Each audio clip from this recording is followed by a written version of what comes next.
수협에 오신 여러분을 주님의 이름으로 환영하고 축복합니다. 우리 좌우 앞뒤에 계신 분들에게 우리 은혜 많이 받으세요. 오늘 하루 수고 많으셨습니다. 인사하겠습니다.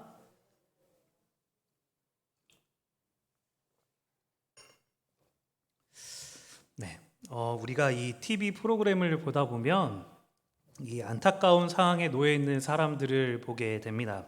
이 자녀가 희귀병이나 이 불치병에 걸려서 어려움을 겪는다거나 이 혼자 힘으로는 도저히 이겨낼 수 없는 그런 상황에 이 처해 있는 그런 사람들을 보게 됩니다. 그런데 그러한 사람들을 보면서 자기 일처럼 이렇게 돕는 사람들이 있습니다. 어떤 친분이나 관계가 없음에도 불구하고 자신의 돈과 시간과 노력을 써서 돕는 것입니다. 그렇다고 무언가 보상을 받는 것도 아닌데 매우 헌신적으로 돕는 것이죠. 사랑하는 여러분, 사람들은 매우 합리적이고 효율적이고 이성적으로 살아가는 것 같은데 그렇지 않을 때가 참 많이 있습니다. 그것은 그들의 마음을 이끄는 무언가가 있기 때문에 그것이 보상을 받지 못하고 합리적이지 않을지라도 선한 행동을 하는 분들이 많이 있다라는 것입니다. 그것을 보통 신념이라고 부릅니다. 그 신념이 그 사람들을 이끌어 가기 때문에 이 합리적이지 않고 보상을 받지 못해도 선한 행동들을 한다라는 것이죠. 그렇다면 그리스도를 믿는 우리들은 어떤 신념을 가져야 할까요? 오늘 우리가 이 본문을 통해서 주님이 가지신 마음을 우리가 살펴보면서 주님의 마음을 우리의 신념으로 삼는 이 복된 시간 되시기를 주님의 이름으로 축원합니다. 우리가 이 함께 읽은 마가복음 6장에는 예수님의 여러 사역들이 기록되어 있습니다. 예수님의 고향인 나사렛에 방문하셨거나 이 방문하셨는데 오히려 배척받는 그런 내용과 이 12제자들을 파송하신 일들, 그리고 세례 요한이 죽음을 당하는 일과 예수님이 오병이어 사건을 일으킨 이런 기적들, 제자들이 갈릴리 바다에서 이 풍랑으로 인해 어려움 당하고 있을 때 예수님께서 그들을 도우신 일들이 이 마가복음 6장에 기록되어 있습니다. 이 기록되어 있는 내용들을 하나하나 살펴보면 전부 귀하고 깊이 살펴볼 수 있는 그런 내용들입니다. 그래서 어떤 부분을 가지고 말씀을 나눌까 고민을 하며 살펴봤습니다. 그런데 제가 내용을 알면 알수록 이상한 것입니다. 이 한마디로 이야기하면 오늘 예수님께서 매우 비합리적이고 비효율적으로 사역을 하고 계신다라는 것입니다. 여러분, 오늘 본문은 예수님께서 공생의 기간에 사역하신 지 2년이 지난 그런 시점이었습니다. 이제는 십자가에 매달려 죽으시기까지 그리 많은 시간이 남지 않은 그런 상황이었습니다. 그렇다면 더 효율적으로 사역을 하셔야 하지 않겠느냐라는 거예요. 그런데 본문을 보면 볼수록 그러하지 않는다라는 것이죠. 예수님께서 나사렛에 방문을 하셨는데 사실은 이 방문은 두 번째 방문입니다. 여러분, 첫 번째 예수님께서 고향인 나사렛에 방문하셨을 때 이 나사렛 사람들이 어떤 반응을 보였냐면 누가복음 4장 28절 29절에 보면 회당에 있는 자들이 이것을 듣고 다 크게 화가 나서 일어나 동네 밖으로 쫓아내어 그 동네가 건설된 산 낭떠러지까지 끌고 가서 밀쳐 떨어뜨리고자 하되, 이들이 예수님의 말씀에 분노하여서 낭떠러지에 이 밀치려고 했다라는 것입니다. 그렇게 예수님을 받아들이지 않는데 거부했던 그들에게 예수님이 또 방문하셨다는 것입니다. 그런데 이번에도 그들은 예수님을 받아들이지 않습니다. 오히려 저들의 가족이 우리와 함께 있다 하며 예수님을 조롱합니다. 그렇게 받아들이지 않는 곳을 두 번이나 가시고 결국 이 소수의 사람만 고치시고 다른 곳으로 옮기신 것입니다. 여러분, 또 오늘 제자들을 파송하는 내용도 타이밍이 이상합니다. 오늘 본문 이 순서상으로는 제자 파송이 먼저 기록되어 있고 세례 요한의 죽음이 뒤에 기록되어 있는데 시간 순서상으로 따지면 헤롯 왕이 세례 요한을 죽이고 난 뒤에 예수님께서 제자들을 파송하셨습니다. 그래서 제자들이 사역하는 모습을 보고 오늘 헤롯이 이렇게 말을 합니다. 14절부터 16절 보면 이에 예수의 이름이 드러난지라 헤롯 왕이 듣고 이르되 이는 세례 요한이 죽은 자 가운데서 살아났도다. 그러므로 이런 능력이 그 속에서 일어나느니라 하고 어떤 이는 그가 엘리야라 하고 또 어떤 이는 그가 선지자니 옛 선지자 중에 하나와 같다 하되 헤롯은 듣고 이르되 내가 목벤 요한 그가 살아났다 하더라. 이 제자들을 통해서 예수님의 이름이 드러나자 헤롯은 자신이 목을 벤 요한이 살아났다라고 이야기를 합니다. 여러분, 사실 한 명을 죽이는 게 어렵지 두 번째, 세 번째는 어렵지 않습니다. 지금은 예수님께서 헤롯에게 자신의 이름을 감추시고 조용히 지내야 하는 타이밍인 것이에요. 그런데 예수님께서는 그때 제자들을 파송하셔서 더 왕성하게 자신의 이름을 드러내시면서 사역을 하셨다라는 것이에요. 그리고 여러분, 오병이어 사건도 마찬가지입니다. 예수님을 향해 나오는 무리들에게 먼저 오병이어의 기적을 일으킨 것이 아닙니다. 예수님께서는 여러 가지로 천국 복음을 이들에게 전하셨습니다. 그렇다면 이들에게 전하시고 난 뒤에 속히 다른 곳으로 가셔서 천국 복음을 전하는 것이 합리적이지 않겠습니까?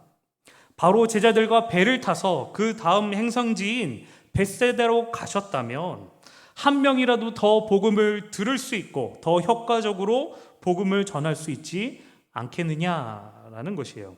그런데 오늘 예수님은 그러하지 않으셨습니다. 사람들을 나눠서 앉게 하시고 그들에게 음식을 나눠주시고 또 제자들을 먼저 배를 타고 건너가라 하시고 모인 무리들을 예수님께서 친히 보내십니다. 제자들이 해도 되는 일을 예수님께서 친히 다 하셨다는 것입니다.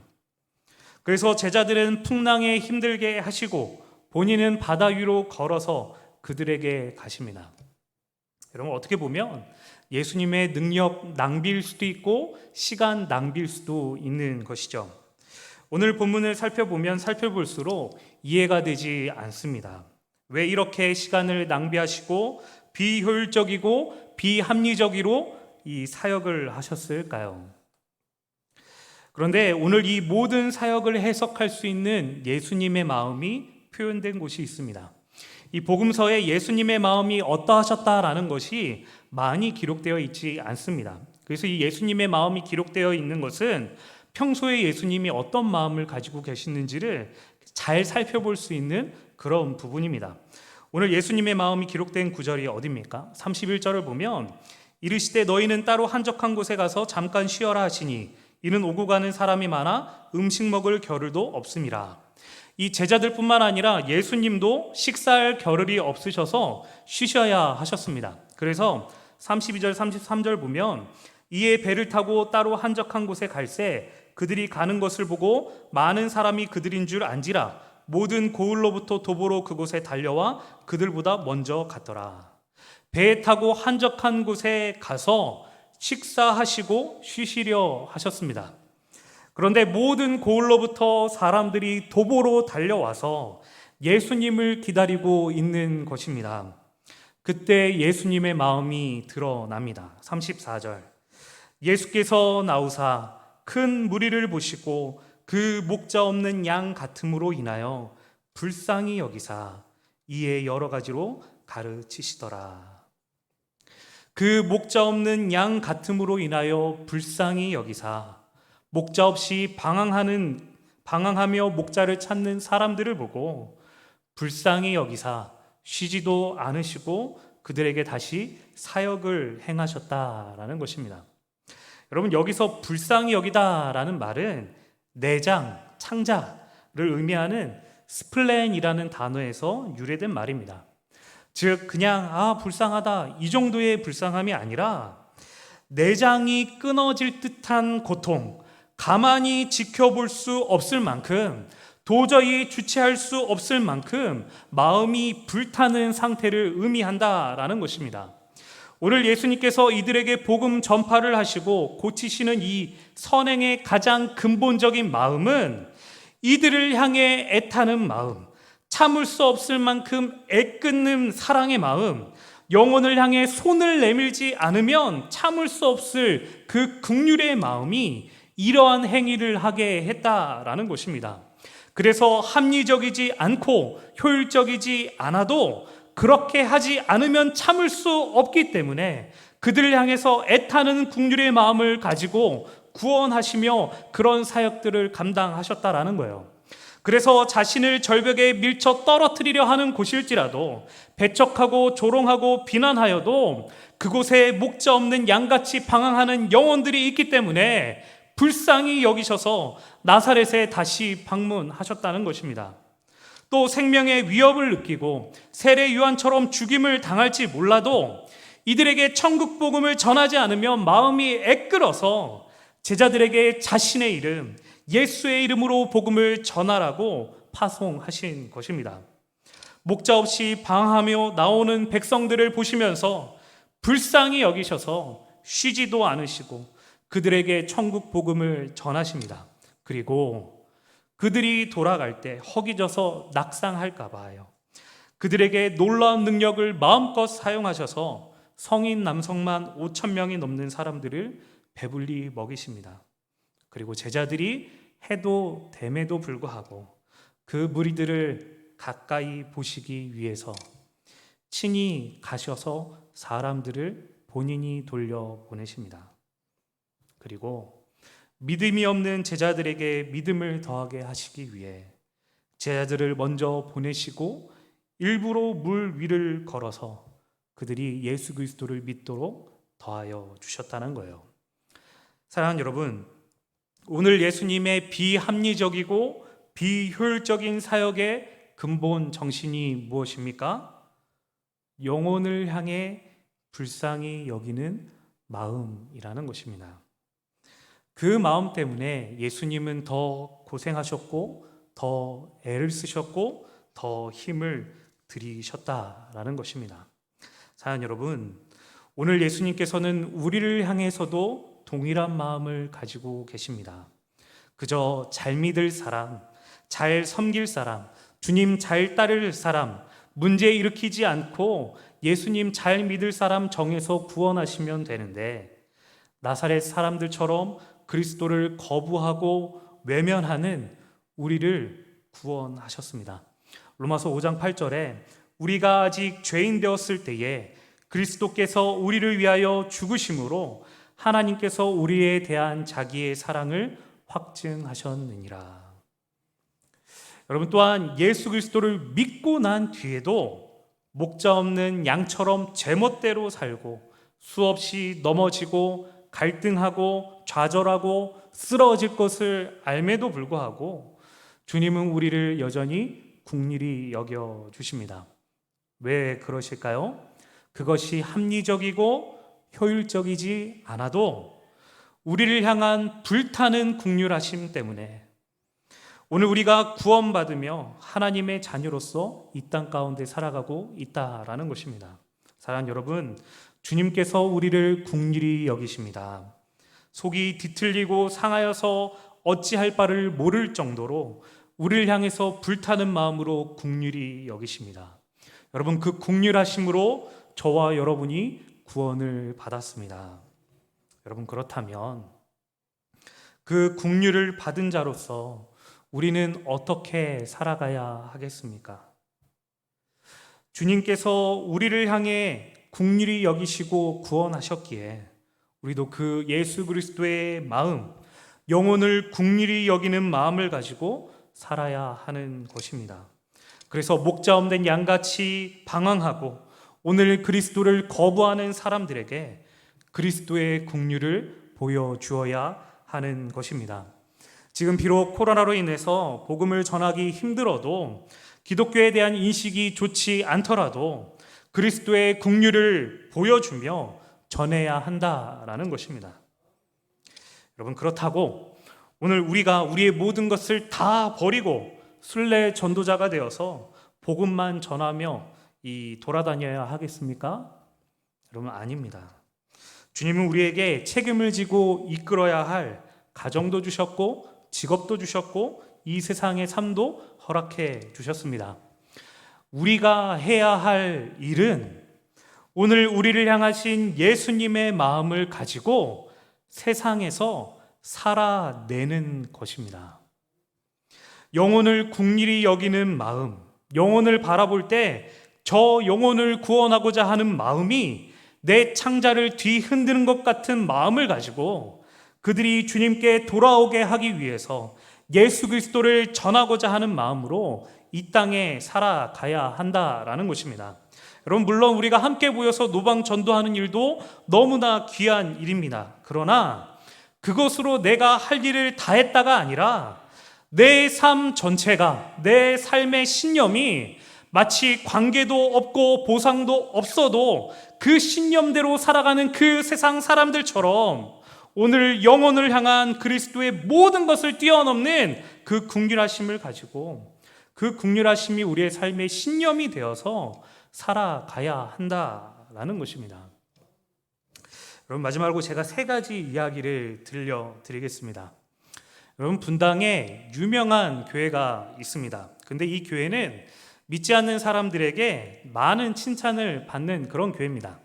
이 칭찬하는 내용들을 보면 가정을 중요하게 여기는 교회, 가정을 살리고 가정을 회복시키는 교회라고 칭찬을 많이 받습니다. 왜냐하면 이 교회의 진풍경들이 이렇게 종종 일어나는데 남편이 불륜을 저질렀어요. 근데 이 교회에서는 불륜을 저질렀다고 이혼하라고 하지 않습니다. 오히려 그 남편에게 더 잘해줘서 그 남편에게 나와 교회 한 번만 가자 하고 나오게 하라라는 것입니다. 그래서 이 한 예배에 이 아내와 불륜을 저지른 남편과 그 불륜을 함께 저지른 여자가 함께 와서 예배를 드리는 경우들이 종종 있다라는 것입니다. 그런데 그렇게 예배를 드리면서 이 남편이 회개하고 이 주님을 믿게 되어서 그 관계가 다시 회복되어지고 가정이 회복되어지는 일들이 많이 있다라는 것입니다. 여러분, 어떻게 이런 일들이 일어날까요? 여러분, 이 교회가 가장 중요하게 여기는 것이 바로 구속사적으로 바라보는 것입니다. 여러분, 무슨 말이에요? 영혼 구원이 가장 귀하다라는 거예요. 이 불륜을 저지른 배우자를 보면서 분노하고 복수하고자 하는 그 마음보다 그 영혼을 불쌍하게 보라라는 것이에요. 저 영혼이 예수 그리스도를 만나지 못해서 목자 없는 양같이 방황하기에 죄를 저질렀는데 저 영혼을 불쌍하게 여겨달라고 기도하라라는 것입니다. 그래서 그 영혼이 주님 만나고 돌아오게 해달라고 오히려 주님의 마음을 가지고 그 영혼을 긍휼히 여기는 것입니다. 사랑하는 여러분, 정말로 영혼을 귀하게 여기고 주님의 마음을 가진다면 이성적으로 말이 되지 않고 결코 합리적이지 않음에도 행한다라는 거예요. 그것이 주님의 마음을 가진 것입니다. 영혼을 긍휼히 여기는 그 마음이 모든 것을 이기고 행하게 한다라는 것이에요. 그럼 2번째 이야기입니다. 며칠 전에 어떤 장로님과 대화를 한 적이 있습니다. 장로님이 앞으로의 이 사업에 대해서 이런저런 말씀을 하셨어요. 그리고는 그 사업을 통해서 이렇게 어느 정도 이 정도의 금액을 벌 수 있다라고 말씀하셨어요. 매우 큰 액수였어요. 그래서 저는 그 돈으로 다른 사업을 하시거나 혹은 투자를 하시겠다 이런 생각을 했습니다. 근데 그 돈을 하나님께 드리겠다라는 거예요. 그래서 그 돈을 세계 선교를 위해 사용해서 주님의 복음이 전해지게 하는 것이 본인이 가장 꿈꾸는 꿈이다라고 말씀을 하시는 거예요. 사랑하는 여러분, 세상 사람들처럼 돈 많이 벌어서 내가 잘 살고 집 늘리고 차 바꾸고 그렇게 사는 것이 우리가 가져야 할 소원이나 뜻이 아닙니다. 우리의 삶은 예수님의 영혼을 향한 긍휼하심을 닮아가고 따라가는 삶입니다. 돈을 버는 이유도 이를 통해서 목자 없이 방황하는 영혼들이 주님께 돌아올 수 있도록 긍휼히 여기기 위해 버는 것이에요. 물론 우리가 우리를 위해 쓰면 안 된다는 말이 아닙니다. 그러나 우리의 삶의 신념이 주님의 마음을 가지고 영혼 구원을 하는 일을 향해 나아가야 한다라는 것이에요. 여러분, 마지막으로 부끄럽지만 저희 집 이야기를 잠깐 하겠습니다. 저희 집과 가까이 지내는 가정이 있습니다. 그런데 그 가정은 불신 가정입니다. 심지어 교회를 저희 집이 교회에 있기 때문에 처음으로 교회에 들어온 그런 이 가정이에요. 우연찮은 기회에 가까워지게 되었고 저희에게도 너무나 잘 해주는 그런 가정이에요. 그래서 저희도 기회가 될 때마다 전도를 하고 예배에 몇 번 나오기도 했습니다. 그런데 몇 번 나오시지 않고 꾸준하게 잘 나오지 않으세요. 또 이 가정은 제사도 드립니다. 그리고 죽으면 귀신이 된다고 믿기도 합니다. 그리고 솔직하게 이야기하면 저는 집에 가면 쉬어야 하겠는데 이 가정이 집에 딱 있으니까 제대로 못 쉬니까 어느 날 막 이렇게 짜증이 나더라고요. 아, 나 좀 쉬러 집에 들어왔는데 또 이렇게 있으니까 이렇게 쉬지도 못하고 막 힘이 든 거예요. 게다가 우리 교회 성도님들도 저희 집에 이렇게 안 와본 성도님들이 태반인데 불신자가 먼저 저희 집에 이렇게 들어왔다는 게 뭔가 한편에 마음 한편에 찝찝한 마음이 이렇게 있는 것입니다. 그런데 어느 날 문득 이런 생각이 들었습니다. 아, 내가 살면서 믿지 않는 사람이 내 집에 들어오는 기회가 얼마나 있을까? 주님께서 이분들을 구원하시기 위해 우리 가정에 보내시는 건 아닐까? 이런 생각이 들었습니다. 그때부터 내가 쉬는 게 중요한 게 아니구나. 집에 가서 눕고 씻고 이런 게 중요한 게 아니구나. 이런 생각이 들면서 이분들이 저희 집에 오는 것이 너무나 기다려졌어요. 그래서 이분들에게 예수 믿는 사람들이 어떻게 다른지를 잘 보여줘야 하겠다라는 이런 마음이 들었습니다. 물론 그분들 앞에서 이렇게 못난 모습들을 보일 때도 많습니다. 하지만 결정적일 때마다 이 생각하는 것이 다르고 결정하는 방식이 다르다는 것과 무엇보다 예수님을 믿고 의지하는 것이 어떤 모습인지를 보여주려고 애를 씁니다. 또 그분들이 힘들 때 그분들을 위해 기도하고 어려울 때 도와주고 힘들 때마다 주님 의지하라고 권면하는 것입니다. 그리고 그분들이 저희 집에 올 때마다 이제 속으로 기도하는 거예요. 주님 부족하지만 주님을 잘 보여줄 수 있는 시간 되게 해주십시오. 주님 잘 보여드릴 수 있는 그런 가정 되게 해주십시오라고 기도하는 것이에요. 여러분, 물론 피곤하죠. 막 신경 쓰이고요. 집에 들어가도 막 사역하는 기분이 막 들어요. 막 여전히 사역하는 기분이요. 그러나 주님께서 그렇게 비합리적이고 비효율적이지만 영혼을 귀하게 여기시고 긍휼히 여기셨기 때문에 저는 그저 그렇게 살아가려고 애를 써 보는 거예요. 잘해서가 아니라 그렇게 살아가 보려고 발버둥 쳐 보는 것입니다. 사랑하는 여러분, 말씀을 마무리하겠습니다. 여러분, 우리는 어떤 삶을 살아야 하겠습니까? 무엇을 중요하게 여기며 살아야 하겠습니까? 오늘 예수님께서는 영혼을 긍휼히 여기셔서 구원하시는 것을 제일 중요하게 여기셨습니다. 그래서 늘 주님을 떠나고 배신하고 죄를 기뻐하는 우리를 구하시는 이 비효율적이고 비합리적인 일을 행하셨습니다. 목자 없는 양처럼 방황하는 우리를 긍휼히 여기셔서 구원하신 우리 구주 예수 그리스도, 그 그리스도의 마음을 가지고 그리스도를 전하는 삶을 사시기를 축원합니다.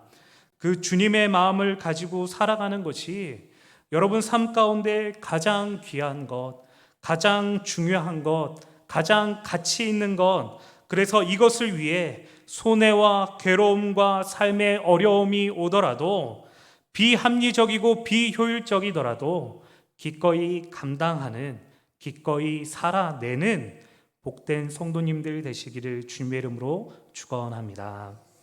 같이 말씀을 기억하며 기도하시겠습니다.